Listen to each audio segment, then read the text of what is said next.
एक परम भक्ति मता देवी जिसका नाम था त्यागमयी। क्या नाम था? त्यागमयी। भीलनी थी, जाति से भिलनी। उसका पति था बड़ा सरल सहज सीधा साधा, जंगल में रहते थे, वन में निवास करते थे। उनके घर के नजदीक थोड़ी दूरी पर वन में एक शिवालय था, टूटा फूटा, एकदम टूटा हुआ। कभी कभी वो जाते, दर्शन करते। एक दिन इसके पति ने कहा कि तुम्हें लगता नहीं मंदिर बहुत दिनों तक कोई जल चढ़ाने नहीं आता, शिव जी की पूजा करने नहीं आता, कुछ अपन लोगों को करना चाहिए। तो पत्नी ने कहा महाराज मैं कहना चाहती थी पर संकोच बस नहीं बोल पाई। आप लाओ ना, उतना दूर जाना बड़ा मुश्किल है, थोड़ा दूर है, आप शिव जी को लाओ। तो उसका पति थोड़ा बलशाली था, हट्टा कट्टा। तो शंकर जी की बड़ी सी पिंडी कंधे पर उठा कर ले आया, घर लाके रख लिया। रास्ते में एक गुरुदेव मिले, एक संत मिले, उनको प्रणाम किया। महाराज हम जा रहे हैं, शिव जी को ले जा रहे हैं, कोई पाप तो नहीं लगेगा? दोनों पति पत्नी ले जा रहे थे। महात्मा ने कहा कोई पाप नहीं लगेगा। अच्छा है, पर एक काम करो, ले तो जा रहे पर नियम करना। महाराज क्या नियम है? भस्म लगाना, बिल्वपत्र चढ़ाना, रोली तिलक लगाना, जल चढ़ाना, आरती करना, कर्पूर गौरम करुणावतारम संसार सारम भुजगेंद्र हारम सदा वसंतम हृदयार वृंदे भवम भवानी सहितम नमामि। हम लोग ये आरती गाते हैं पर प्रायः आप लोगों को सुनकर आश्चर्य लगेगा, ये कोई आरती नहीं है, ये भोले बाबा के स्वरूप के वर्णन की स्तुति है। इसमें कर्पूर गौरम, ये जो कपूर जैसा रंग है ये भोले बाबा का है। कर्पूर गौरम करुणावतारम, भोले बाबा इतने करुणावतार हैं, इतने भोले हैं कि इनका नाम भी भोले पड़ गया। संसार सारम, संसार के साथ। भुजगेंद्र हारम, भुज माने भुजगेंद्र मतलब नाग, नाग का ही जिनके गले में हार है, तो भुजगेंद्र हारम सदा वसंतम, सदैव मौज में रहते हैं। अक्खड़ फक्कड़, भोले बाबा के भक्त जितने भी मिलेंगे तुम्हें अक्खड़ और फक्कड़ मिलेंगे। अभी हम काशी गए ना, काशी के निवासी सब अक्खड़ फक्कड़, हर हर महादेव। तो सदा वसंतम हृदयार वृंदे भवम भवानी सहितम नमामि। तो तुम ले जा तो रहे हो, गुरुजी ने कहा एक काम करना, भस्मी लगाना, बिल्वपत्र चढ़ाना,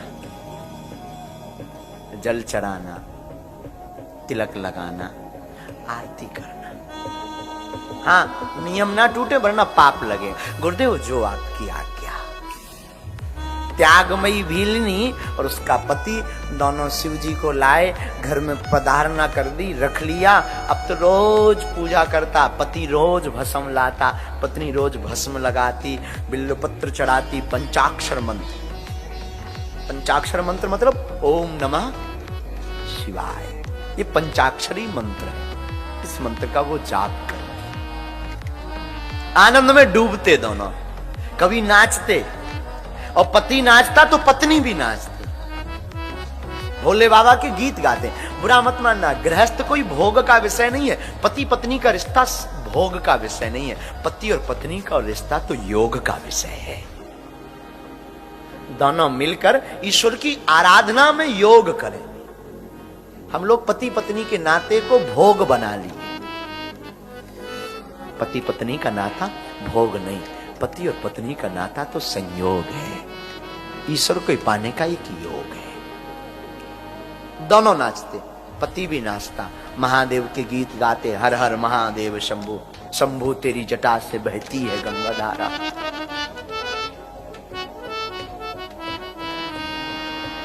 एक बार एक घटना घटी, पूछो क्या। रात हुई, बरसात का मौसम, बरसात में जोर की बारिश हुई। सुबह हुई, दोनों ने जल चढ़ाया भोले बाबा को, भस्म के लिए पूरे जंगल में भागा, पर सब गीला हो गया। शमशान मरघट की जितनी राख थी बह गई, भस्म बची नहीं। मनहीन करके वापस लौटा। गुरुदेव भी मिले रास्ते में, गुरुजी आज भस्म नहीं है, क्या करें?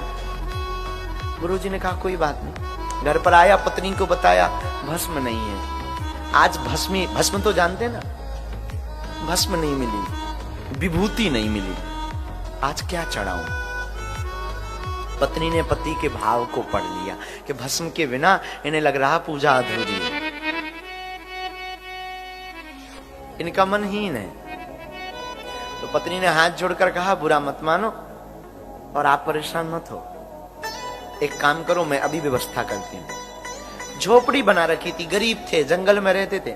झोपड़ी का पूरा सामान, बारिश तो बंद हो गई थी, घर के बाहर रखा, झोपड़ी की घास फूस निकाली, घास फूस लकड़ी जितनी झोपड़ी की लगी थी सब निकाली, दिया सलाई, आगी जलाने के लिए सामान निकाला और कपड़े पहन करके उस घास फूस की लकड़ियों पर बैठ गई। पति ने कहा ये क्या कर रही हो? बोली महाराज तुम सोचना मत, तुम्हें हमारी सौगंध है, तुम इस लकड़ियों में आग लगा दो, मैं इस लकड़ियों पर बैठी हूं, मैं जल जाऊंगी, मेरे जलने के बाद जो भस्म निकले ना उससे महादेवों को विभूति लगा देना, पूजा कर लेना, पूजा अधूरी ना रहे तुम्हारी, तुम्हारा मन खिन्न ना रहे। पति की आंखों में आंसू आ गए कि तू बड़ी बड़ी भाग्यशाली है, लेकिन ऐसा मत कर, तुझे छोड़कर तू मुझे छोड़कर जाएगी, पर मैं कैसे पूजा करूंगा? पत्नी कहती रोना नहीं, चुप हो जाओ, ये भी मत सोचो। और मैं एक बात बोलूं, मैं भाग्यशाली हूं, मैं जीते जी या मरने के बाद किसी काम में तो आने वाली नहीं हूं, कम से कम भोले बाबा को भस्म लगाने के काम आ जाऊं तो ये मेरा सौभाग्य है। पति चिघाड़ कर रोया। पत्नी ने सौगंध रख दी, मेरी बात मानो तुम आग लगाओ। पति से पत्नी बिछुड़ रही थी, पति को बुरा लग रहा था, पर भाग्यमती मुस्कुरा रही थी, क्योंकि गुरु ने आज्ञा दी थी कि भस्म लगाना, और गुरु की आज्ञा टलनी नहीं चाहिए। बुरा मत मानना मेरे माई बाप, जितने आप पागल बैठे हैं, आज की कथा में एक सूत्र लेकर जाना, किसी की बात मानो या ना मानो, पर माता पिता गुरु की बात कभी टालना मत। इनकी वाणी जो बोले गुरु बनाओ, एक गुरु रखो, योग्य गुरु।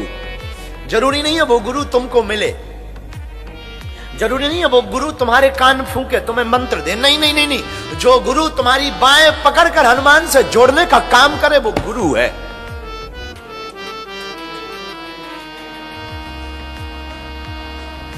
गुरु ने कहा था भस्म लगाना, अब वो बैठी है, आग लगाओ, चिल्ला रही, आग लगाओ। पति कह रहा तू बाबरी है, तू पागल है, तेरी मति मारी गई, मैं तुझसे कैसे दूर रह पाऊंगा, तू जल जाएगी, मर जाएगी।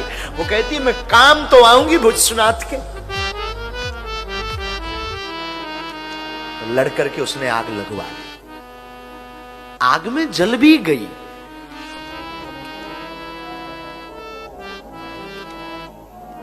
शरीर ध्वस्त हो गया,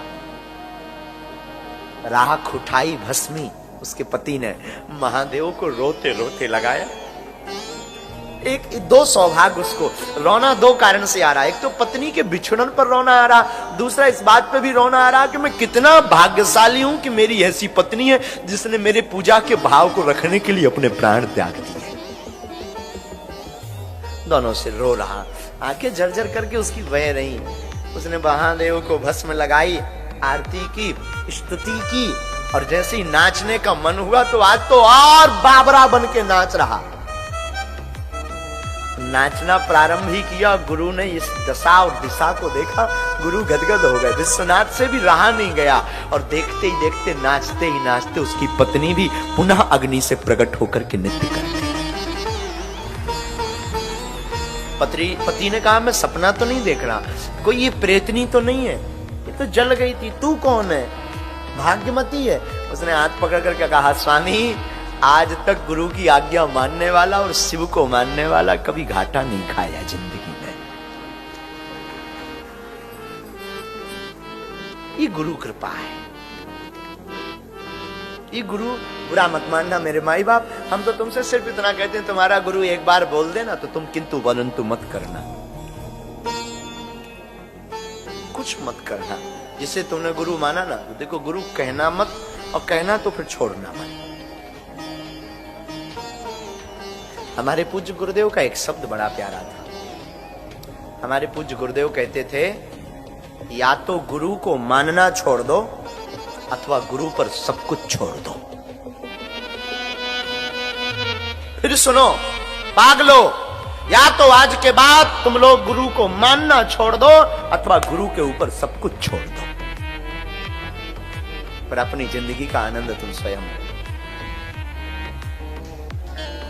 फिर मौज स्वयं लो। फिर आपको लगेगा जिंदगी क्या है। या तो गुरु को मानना छोड़ो अथवा फिर गुरु पर सब कुछ